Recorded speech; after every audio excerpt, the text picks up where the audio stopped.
Event, ठीक है जी, timing of event. ठीक है भैया। हम कैसे अब ये पता लगाएंगे कि भाई यहाँ इनको कैंसर किस टाइम पर डिटेक्ट हुआ है, कौन सी दशा थी और क्यों थी, ठीक है, और डेथ की भी टाइमिंग निकालेंगे फिर। तो सबसे पहले जब हम कुंडली देख रहे हैं तो कैंसर क्या है? Cancer is 8th house disease, 8th house disease, 8th house chronic, हाँ correct, दैट इज क्रॉनिक। जी। अब क्रॉनिक डिजीज में कौन से प्लेनेट हमारे यहाँ बैठे हैं यार 8th हाउस में? मंगल बैठा है और राहु बैठा है, मंगल बैठा और राहु बैठा है। जी भैया। अब राहु जो है वो कैंसर के लिए या कैंसर जैसे रोग देने के लिए, क्योंकि राहु क्या करता है, चीजों को स्प्रेड करता है, बढ़ाता है। और स्प्रेडिंग का मतलब यहाँ पर ये भी है कि जैसे कि आप जानते ही हैं कि कैंसर जो है ना वो स्प्रेड होने वाली डिजीज है, कि वो बहुत तेजी से फैलती है, ठीक है। तो यहाँ पर जो हमें एक आइडिया मिलता है वो ये मिलता है कि भाई महादशा राहु की होनी चाहिए। अब राहु की महादशा इनके पास कब से स्टार्ट हुई है? राहु की महादशा इनके पास स्टार्ट हुई है दिसंबर 2006 से, और 18 साल की होती है ये, और ये है इनके पास दिसंबर 2024 तक, ठीक है, दिसंबर 2024 तक इनके पास राहु की महादशा है। अब राहु की महादशा में वो कौन सी ऐसी अंतरदशा है कि जिसमें इनके साथ या इनको बीमारी जो है वो डिटेक्ट हुई है, बीमारी डिटेक्ट हुई है। बीमारी डिटेक्ट होने का मतलब क्या है कि वो बीमारी सामने आई है, पता चल रही है। तो इनको जो बीमारी पता चली है वो पता चली है जब राहु में शनि था, अंतरदशा थी शनि, ठीक है। अब राहु में क्या क्या प्लेनेट आए? पहले राहु में राहु आया, फिर राहु में गुरु आया, फिर राहु में शनि आया, ठीक है। अब सैटर्न ही क्यों? सबसे बड़ी बात यह है कि राहु में गुरु में क्यों नहीं, राहु में क्यों नहीं, राहु में शनि ही क्यों? 8th हाउस का सिग्निफिकेटर है वो। सबसे बड़ी बात क्या है? सैटर्न प्लस केतु का ग्रहण योग है,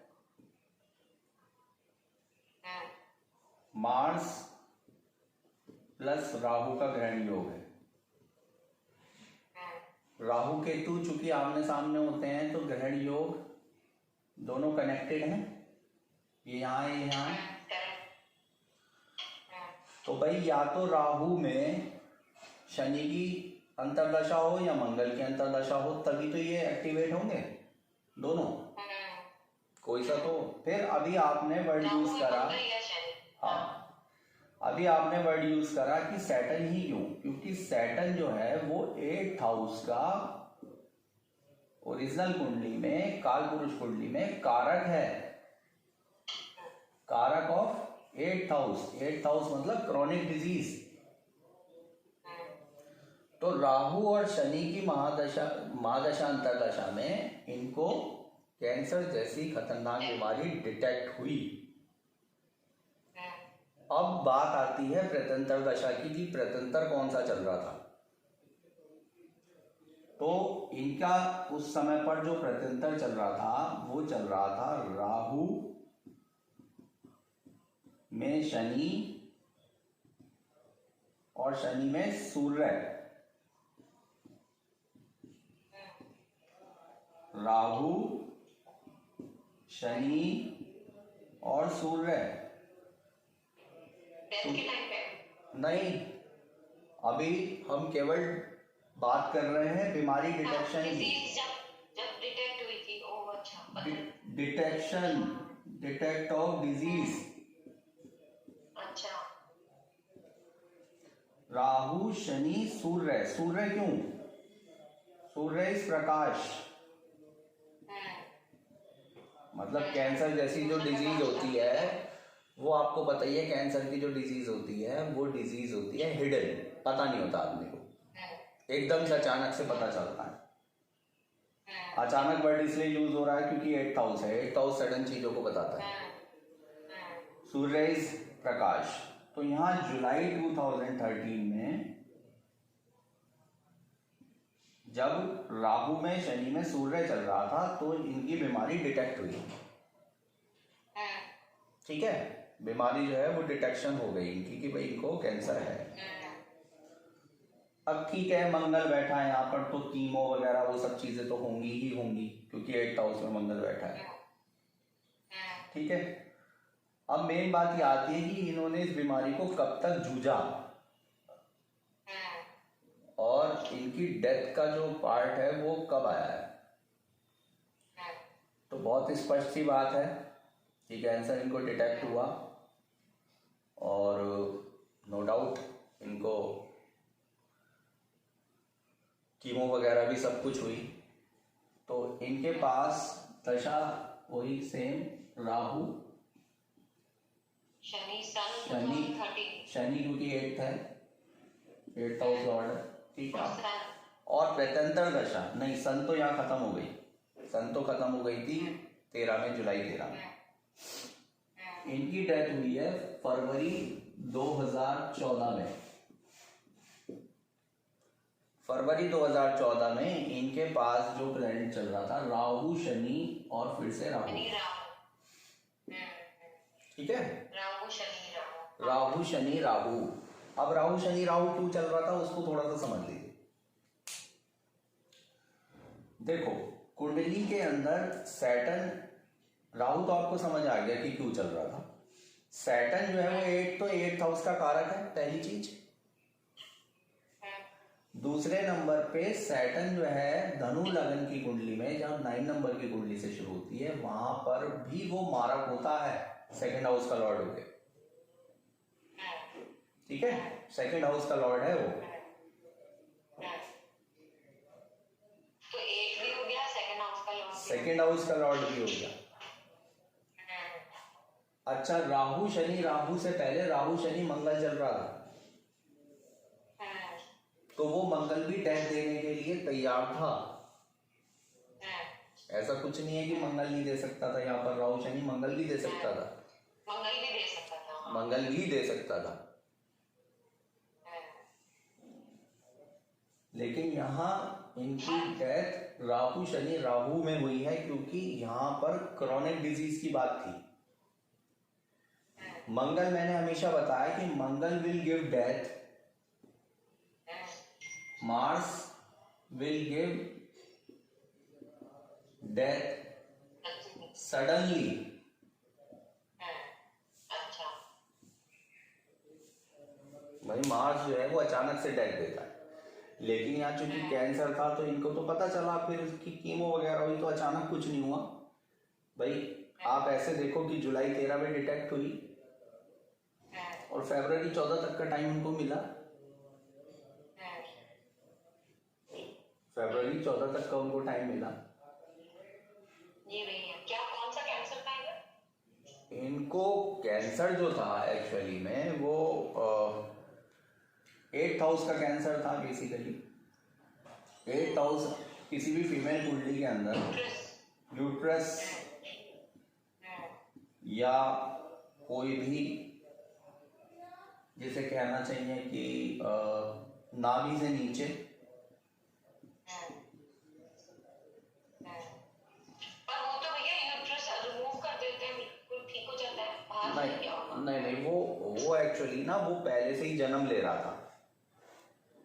देखो, अगर आप इस कुंडली को थॉरोली रीड करोगे तो आप इसमें ये बात पता चला सकते हो कि ये प्रॉब्लम ऐसा नहीं है कि ठीक है इनको अचानक से पता चला, लेकिन राहु जब इनका आया है यहाँ पर 2006 में, तब शुरू हो गया होगा। तब ये अंदर ही अंदर इसकी फॉर्मेशन शुरू हो गई, क्योंकि राहु एक छुपा हुआ प्लेनेट है, 8th हाउस भी छुपा हुआ प्लेनेट है, 8th हाउस भी छुपा हुआ घर है। तो ये चीज शुरू हुई इनको, और शुरू होने के बाद इनको जो दृष्टिगोचर हुई या जो इनके सामने आई वो राहु में शनि में आई।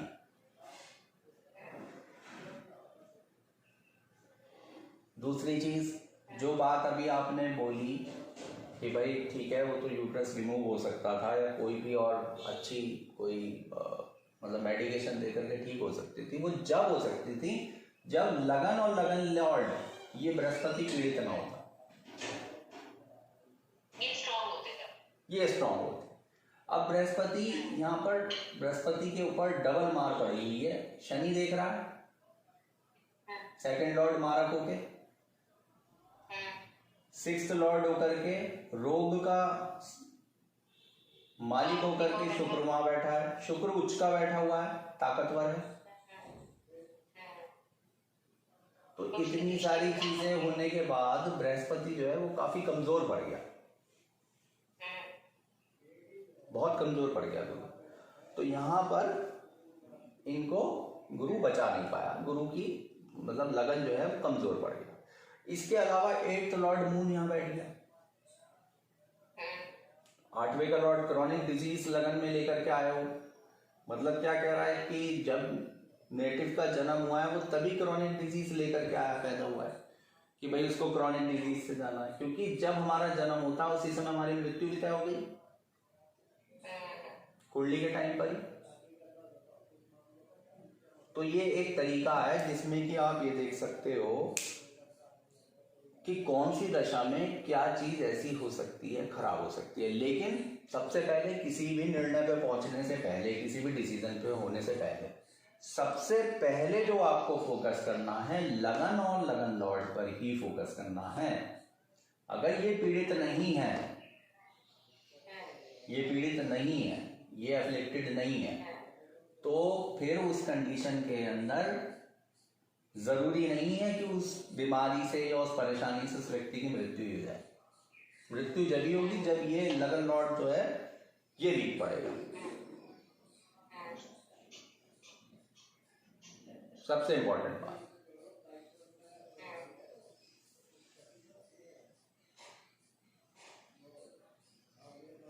तो यहां सबसे पहले लगन लगन लॉर्ड को देख लीजिए, उसके बाद 6th लॉर्ड को देखिए, 8th लॉर्ड को देखिए। एक चीज और मैं इसमें और बताना चाह रहा हूं आपको, 6th लॉर्ड और 8th लॉर्ड में हमेशा फर्क होता है। 6th लॉर्ड बताता है बीमारी, और ये होता है 8th लॉर्ड बताता है क्रॉनिक डिजीज, जानलेवा बीमारी या खतरनाक बीमारी, क्योंकि 8th house is house of death, suddenness, death. ठीक है, ट्रांसफॉर्मेशन। ट्रांसफॉर्मेशन का मतलब क्या है कि जब आदमी की मृत्यु हुई तो कहा जाता है ना, धार्मिक ग्रंथों में भी लिखा है कि भाई किसी व्यक्ति की मृत्यु नहीं होती, केवल वो अपना शरीर बदलता है, तो ट्रांसफॉर्म्ड होती है उसकी सोल। तो यहाँ पर 8th हाउस का रेलिवेंस अलग है comparatively to 6th house. 6th house केवल आपके रोग दिखाएगा। 6th हाउस ऐसा भी तो है ना कि किसी को सर्वाइकल है, किसी को खांसी जुकाम है, या किसी को कोई थायराइड है, कोई और प्रॉब्लम है, 6th हाउस से सारी वो बीमारियां देखी जाएंगी। लेकिन 8th हाउस दिखाएगा आपको जो क्रॉनिक डिजीजेज हैं, जो परेशानी वाली डिजीज है।